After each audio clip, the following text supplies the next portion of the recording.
Закона за ратифициране на Споразумението за партньорство между Европейския съюз и неговите държави членки от една страна и членовете на Организацията за държавите от Африка,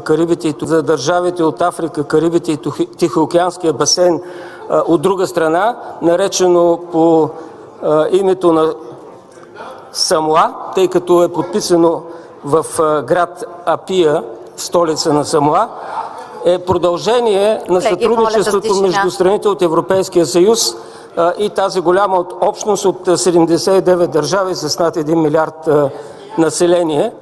Преди няколко дена имаше изслушване тук, на което изключително арогантният новоназначен министър на вътрешните работи обясняваше как вече бившият главен секретар на МВР сричал и обясняваше как това не трябва да се допуска.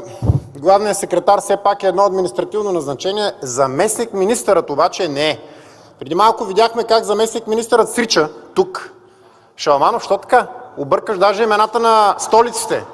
Каква е тази столица? Апия. Няма такава.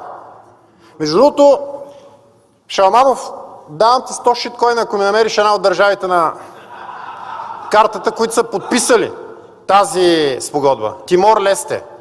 Ей сега, ако ми намериш на картата тази държава, имаш 100 шиткоина.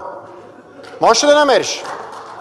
Съмняваме. Господин Костадинов, може ли по предмета на законопроекта? Абсолютно по предмета говорим, защото това е едно изключително безсмислено споразумение, което между другото дори човека, който тук сричайки този срамен субект, който сложиха за заместник министър на външната политика, между другото това е доказателство за това, че България няма външна политика, защото всеки може да бъде сложен за заместник министър. Абсолютно всеки може да стане заместник министър на външната политика. Включително и Шаламанов. Имаме толкова безсмислено упражнение, което в момента коментираме, че наистина даже се чудя въобще защо.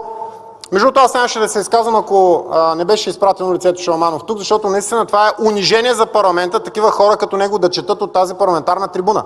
Шаламанов, вие сте срам. Голям срам. Господин защо? Ще ви кажа защо.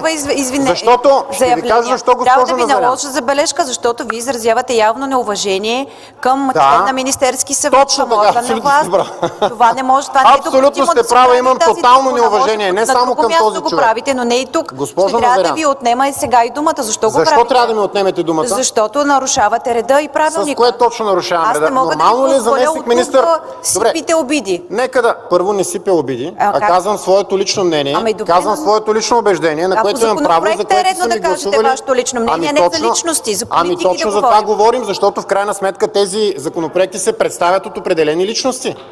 За това говорим, които дори не могат да го изчитат правилно.